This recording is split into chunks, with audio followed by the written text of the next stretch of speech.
ഇന്ന് നമ്മുടെ മുന്നിൽ കിടക്കുന്നത് MG കോമറ്റിൻ്റെ ഏറ്റവും ടോപ്പ് എൻഡ് വാഹനമാണ് ഈ കിടക്കുന്നത്. ഇതിൽ തന്നെ നമുക്ക് ഫാസ്റ്റ് ചാർജിങ് സപ്പോർട്ടിൻ്റെ വാഹനമാണ് ഈ കിടക്കുന്നത്. എക്സ്ക്ലൂസീവ് എന്നൊരു വേരിയൻ്റാണ് ഈ കിടക്കുന്നത്.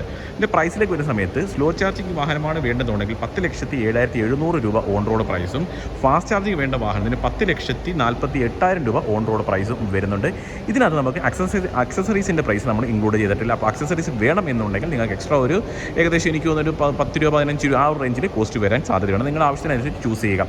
ഇത് ഈ ഒരു വാഹനത്തിലേക്ക് വരുന്ന സമയത്ത് നമുക്ക് ആ ഒരു ഫ്രണ്ട് പോർഷനിൽ തന്നെ നമുക്ക് ആ ഒരു DRL യൂണിറ്റ് നൽകിയിട്ടുള്ളതായിട്ട് കാണാം. ആ ഒരു ബ്ലൂ ലൈൻ കൂടി നൽകിയിട്ടുണ്ട്. ഈ ഒരു പോർഷനിലായിട്ടാണ് ആ ഒരു വാഹനം ചാർജ് ചെയ്യേണ്ട ഓപ്ഷൻ നൽകിയിട്ടുള്ളത്. ഞാൻ പറഞ്ഞ സ്ലോ ചാർജിങ്, ഫാസ്റ്റ് ചാർജിങ് നമുക്ക് സപ്പോർട്ടിംഗ് ആണ്. അതുപോലെ തന്നെ ഹെഡ്ലാമ്പിലേക്ക് വരുന്ന സമയത്ത് LED ഹെഡ്ലാമ്പ് യൂണിറ്റാണ് ഈ ഒരു വാഹനത്തിൽ കമ്പനി നൽകിയിട്ടുള്ളത്. ഈ ഒരു താഴ്ഭാഗത്തായിട്ട് ടേണിൽ നിൽക്കേണ്ട പ്ലേസ് ഇട്ടുള്ളത് കാണാം. ഈ കാണുന്ന ഒരു ഈ ഒരു ഫിറ്റിങ്സും കാര്യങ്ങളൊക്കെ നമ്മൾ അക്സസറീസ് ആണ്. എക്സ്ട്രാ പേയ്മെൻറ്റ് കൊടുത്ത് നിങ്ങൾക്കത് വാങ്ങി ഉപയോഗിക്കാൻ സാധിക്കുന്നതാണ്. ഞാൻ പറഞ്ഞ ഏറ്റവും ലേറ്റസ്റ്റ് ആയിട്ട് വന്ന വാഹനമാണ്. ഇപ്പോൾ ഒരു 3-4 മാസം ആവുന്നുണ്ട് ഇത് ലോഞ്ച് ചെയ്തതിന്. അപ്പോൾ ഈ ഒരു സൈഡിലേക്ക് വരുന്ന സമയത്ത് നമുക്ക് 4 ടയറിൽ നമുക്ക് ഡിസ്ക് ബ്രേക്ക് നമുക്ക് അവൈലബിൾ ആണ്. അതാണ് ഈ കാണുന്ന പീസും കാര്യങ്ങളൊക്കെ നമ്മൾ അക്സസറീസ് ആയിട്ട് ചെയ്തേക്കുന്നതാണ്. അത് മാത്രമല്ല നമുക്ക് ആ ഒരു ഫ്രണ്ടിൽ തന്നെ ആ ഒരു ക്രോം ലൈനിങ് സൈഡിൽ കൂടി പോയേക്കുന്നതായിട്ട് കാണാം. മിറർ ഫോൾഡിംഗ് ആണ് നൽകിയിട്ടുള്ളത്.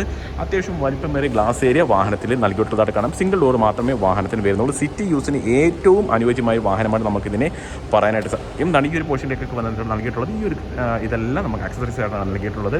സെക്കൻഡ് റോയിൽ ഇരിക്കുന്ന പാസഞ്ചേഴ്സിന് പുറകിലേക്ക് കാണുന്നതിന് വേണ്ടിയിട്ട് നമുക്ക് ചെറിയൊരു ഗ്ലാസ് ഏരിയ ഈ ഒരു ഭാഗത്ത് നൽകിയിട്ടുണ്ട്. ഇലക്ട്രിക് എന്നൊരു ബാഡ്ജിങ് കൂടി ഈ ഒരു പോർഷനിലായിട്ട് നൽകിയിട്ടുള്ളതായിട്ട് കാണാം. അവിടെ തന്നെ റിയർ സൈഡിലേക്ക് വരുന്ന സമയത്തും അത്യാവശ്യം നമ്മൾ ആ ഒരു ഫ്രണ്ടിലും സൈഡിലും ഒക്കെ കണ്ട ആ ഒരു ക്യൂട്ട്നെസ് നമുക്ക് ആ ഒരു റിയർ സൈഡിൽ നമുക്ക് കാണാനായിട്ട് സാധിക്കുന്നുണ്ട്. ആ ഒരു ടെയിൽ ലാമ്പൊക്കെ നൽകിയിട്ടുള്ളത് ഫുള്ളി ഇലക്ട്രിക്കലാണ്. ആ ഒരു ടെയിൽ ലാമ്പും കാര്യങ്ങളും എല്ലാം നൽകിയിട്ടുള്ളത്. MG കോമറ്റ് എന്നൊരു ബാഡ്ജിങ് ആ ഒരു പോർഷനിലായിട്ട് കമ്പനി പ്ലേസ് ചെയ്തു. MGയുടെ ഒരു ബാഡ്ജിങ് നൽകിയിട്ടുണ്ട്. EV എന്നുള്ളതും അതുപോലെ ഇൻ്റർനെറ്റ് ഇൻസൈഡ് എന്നുള്ള ബാഡ്ജിങ്ങും റിവേഴ്സ് സെൻസറും ഒക്കെ നൽകിയിട്ടുള്ളതായിട്ട് നമുക്ക് കാണാനായിട്ട് സാധിക്കുന്നുണ്ട്. അതേപോലെ അത്യാവശ്യം വലിപ്പമേറിയ ഗ്ലാസ് ഏരിയയാണ് റിയർ സൈഡിൽ നൽകിയിട്ടുള്ളത്. ഹൈ മൗണ്ട് സ്റ്റോപ്പിലാകുമ്പോൾ ഏറ്റവും ടോപ്പിലായിട്ട് നൽകിയിട്ടുള്ളതായിട്ട് കാണാനായിട്ട് സാധിക്കുന്നുണ്ട്. ജസ്റ്റ് നമ്മൾ അടുത്തേക്ക് വന്നതിന് ശേഷം ഡോർ ഓപ്പൺ ചെയ്ത് കാണിക്കാം. ഇതാണ് നമ്മുടെ ഒരു ഡോർ പാഡിൻ്റെ വ്യൂ വരുന്നത്. വലിപ്പമേറിയ ഗ്ലാസ് ഏരിയയാണ് ഈ ഒരു വലിപ്പമേറിയ ഒരു ഡോറാണ് ഈ ഒരു വാഹനത്തിൽ നൽകിയിട്ടുള്ളത്. നല്ലൊരു സ്റ്റോറേജ് സ്പേസ് ഒക്കെ വാഹനത്തിൽ വരുന്നുണ്ട്. അതേപോലെ തന്നെ ക്രോം എലമെൻറ്റ് നൽകിയിട്ടുള്ളത് കാണാം. പിന്നൊരു പ്രത്യേകത, നമുക്ക് ഈ ഒരു വാഹനത്തിൽ നമുക്ക് ഒരുപാട് ബട്ടൺസും കാര്യങ്ങളും നൽകിയിട്ടുള്ളതായിട്ട് കാണാനായിട്ട് സാധിക്കത്തില്ല. അതായത് ഈ സ്റ്റിയറിംഗിലേക്ക് വരുന്ന സമയത്ത് തന്നെ സ്റ്റിയറിംഗിൽ തന്നെ അത്യാവശ്യം കൺട്രോൾസ് നൽകിയിട്ടുണ്ട്. എയർ ബാഗ് ഓപ്ഷൻ നൽകിയിട്ടുള്ളതാണ്. MGയുടെ ബാഡ്ജിങ് വരുന്നുണ്ട്. ആ ഒരു ഡിസ്പ്ലേ യൂണിറ്റും കാര്യങ്ങളൊക്കെ നല്ല രീതിയിൽ തന്നെ പ്ലേസിലുള്ളത് കാണാം. ഒരുവിധം കൺട്രോൾസും കാര്യങ്ങളൊക്കെ നമ്മൾ അതിനുള്ളിൽ തന്നെയാണ് വരുന്നത്. ടോപ്പ് ആൻഡ് ആയതുകൊണ്ട് ആൻഡ്രോയിഡ് ആപ്പ് കയറി തുടങ്ങിയ കാര്യങ്ങളൊക്കെ നമുക്ക് അവൈലബിൾ ആണ്. AC-യുടെ കൺട്രോൾസും കാര്യങ്ങളും നൽകിയിട്ടുള്ളതായിട്ട് കാണാം. ഇവിടെ ആയിട്ട് ഹുക്ക് നൽകിയിട്ടുണ്ട്. അതേപോലെ ചാർജിങ് സോക്കറ്റ് നൽകിയിട്ടുള്ളതായിട്ട് കാണാം. ഇലക്ട്രിക്കൽ അഡ്ജസ്റ്റ് ചെയ്യാൻ കഴിയുന്ന പാർക്കിംഗ് ഹാൻഡ് ബാഗാണ് ഈ ഒരു വാഹനത്തിൽ നമുക്ക് നൽകിയിട്ടുള്ളത്.